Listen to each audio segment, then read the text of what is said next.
बिस्मिल्लाहिर्रहमानिर्रहीम। अस्सलाम वालेकुम स्टूडेंट्स। बच्चों, मैं हूं आपका फिजिक्स टीचर आदिल शहजाद और आप देख रहे हैं अपना पसंदीदा यूट्यूब चैनल फिजिक्स वैली।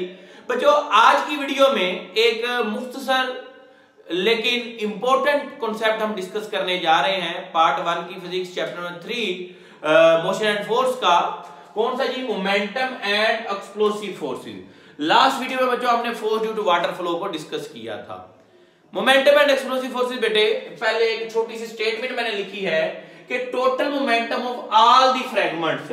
आपका बेटे एक बॉम्ब जो है, कोई शेल जो है वो एक्सप्लोड करता है, बॉम्ब कोई फट जाता है, तो उसका जो टोटल मोमेंटम होगा उसके फ्रैगमेंट्स का, एक इधर कोई फ्रैगमेंट गया, कोई इधर गया, कोई ऊपर कोई नीचे, डिफरेंट डायरेक्शन में फ्रैगमेंट गए हैं, हर एक डिफरेंट वेलोसिटी से गया है सपोज है, तो उन सब के मोमेंटम को जमा करेंगे तो उनका जो टोटल मोमेंटम होगा बच्चों वो बनेगा initial momentum of the shell या बॉम्ब के मोमेंटम के बराबर।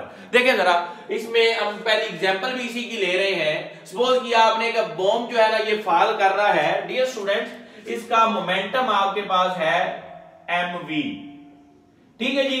ये इसका इनिशियल इब्तदाई मोमेंटम है इस शेल का, और ये एक्सप्लोड करता है यहां पे दो पीसीज में, एक ये वाला पीस बनेगा, एक ये। इसका मोमेंटम हम सपोज क्या लें mv डैश, और इसका मोमेंटम क्या कह लें, इसका भी mv डैश कह लें। ठीक हो गया। अब ये जो दो फ्रैगमेंट्स हैं, इन दोनों के मोमेंटम को बेटे अगर आप जमा करेंगे तो ये आपके पास इसका टोटल मोमेंटम बनेगा। मैं यहां पे आपको बता दूं, यहां पे जमा करके भी बता देता हूं जी कि इनिशियल मोमेंटम क्या है बच्चों, mv, ये बराबर होगा mv prime plus mv prime, मतलब इनिशियल मोमेंटम के जो इनिशियल मोमेंटम है ना उसी के बराबर होगा इन फ्रैगमेंट्स का। आप इसको वेक्टर के एडिशन से भी समझ सकते हैं। सपोज है बेटे, यहां पे मैंने बना दिया, ये जो रेड कलर में है ये इनिशियल मोमेंटम है इनका, और एक जो ब्लैक कलर में है वो ये वाला, इस आप फ्रैगमेंट का मोमेंटम समझ लें, ब्लू वाला इस फ्रैगमेंट का। अब बेटे आप इन दोनों को वेक्टर की एडिशन से जमा कर सकते हैं। ब्लैक आपके पास ये एक फ्रैगमेंट इधर आ रहा है बेटे, ऐसे ही इसको उठाएं या इस वेक्टर को उठाएं, यहां पे रख दें। वेक्टर्स को आप ऐड करते हैं by head to tail rule से। तो डियर स्टूडेंट्स, आप क्या करेंगे, ये वाला जो ब्लू वेक्टर है, ब्लू वेक्टर को उठाए ब्लैक के हेड पे रख दें, और रिजल्टेंट आप देख लें आपका ये वाला। यहां से आप ऑब्जर्व कर लें इस चीज को, जो इनिशियल आपके पास मोमेंटम आ रहा है वही आपको यहां पे मोमेंटम मिलेगा। तो बात समझ आई बच्चों। एक्सप्लोजन में या किसी भी बॉम्ब में जब आप कहते हैं कि मोमेंटम के साथ क्या सलूक होता है, तो जो फ्रैगमेंट्स का मोमेंटम होता है उन सब को जमा करें, उनका मोमेंटम जो है वो ओरिजिनल मोमेंटम के बराबर होगा। तो हमने इसको वेक्टर एडिशन से भी सीख लिया। अब एक और मिसाल लेते हैं। सपोज दैट एक बंदा है, कोई फौजी, कोई डाकू कह लें, कोई पुलिस वाला बंदा कह लें, वो इस गन से एक बुलेट को फायर करता है। ठीक है जी। अब सपोज कर लें ये जो गन है इसका मैस है बच्चों, गन का मैस कह लें कैपिटल M है। अब ये जो बुलेट है इसका मैस कह लें स्मॉल m। इनिशियली ये दोनों रेस्ट में, अभी गोली चली नहीं है बच्चों, फायर नहीं हुआ, तो आपके पास इनिशियल मोमेंटम जो होगा गन और बुलेट दोनों का क्या होगा, 0 होगा। लेकिन आपने फायर कर दिया, गोली चला दी बच्चों।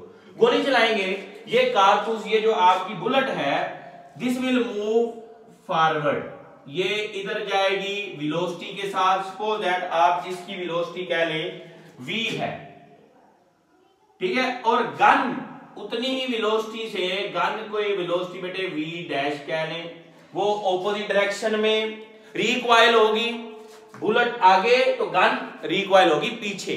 अब आप बेटे इसके ऊपर अप्लाई कर लें law of conservation of momentum. तो according to law of conservation, लगा लें बच्चों कंजर्वेशन ऑफ मोमेंटम। ठीक है जी। बेटे क्या होता है आपके पास, initial momentum is equal to final momentum. Initial momentum क्या है बच्चों, 0। फाइनल मोमेंटम क्या है, गन का क्या है कैपिटल M, और उसकी वेलोसिटी क्या है v डैश। बुलेट का मैस क्या है स्मॉल m, और उसकी वेलोसिटी क्या है v। अब यहां से बच्चों अगर आप गन की वेलोसिटी निकालना है, किस वेलोसिटी से गन पीछे को रिकॉइल करती है, आप इजीली निकाल सकते हैं। एक चीज को दूसरी तरफ ले आए तो एम वी डैश आ जाएगा आपका माइनस एम वी बच्चों। अब आपने अगर वी डैश निकालना है तो ये क्या हो जाएगा minus M V over capital M. ठीक हो गया बेटे। इस फार्मूले की मदद से आप गन के रिकॉइल होने की, पीछे जिस वेलोसिटी से गन आ रही है वो वेलोसिटी आप बच्चों इजीली फाइंड आउट कर सकते हैं। अब देखें यहां पे बड़ी मजे की बात, मैस गन का बच्चों क्या होता है ज्यादा, इसीलिए आपको मैस ज्यादा होने की वजह से इसकी वेलोसिटी क्या फील होती है, कम फील होती है। तो मतलब ऐसा नहीं होता कि जितनी वेलोसिटी से गोली आगे जा रही होती बुलेट, उतनी ही वेलोसिटी से गन पीछे आए, तो गन की वेलोसिटी कम होने की वजह क्या है, उसका मैस ज्यादा है। तो ये बेटे एक छोटा सा आर्टिकल था momentum and explosive forces, hopes आपको इसकी समझ आ गई होगी। अगर ये शॉर्ट आ जाए तो आप ये शेल वाली और बुलेट वाली एग्जांपल लिख सकते हैं। नेक्स्ट बेटे छोटा सा एक और टॉपिक आ रहा है मोमेंट रॉकेट प्रपल्शन, इंशाल्लाह उसके साथ मिलते हैं। तब तक के लिए अल्लाह हाफिज।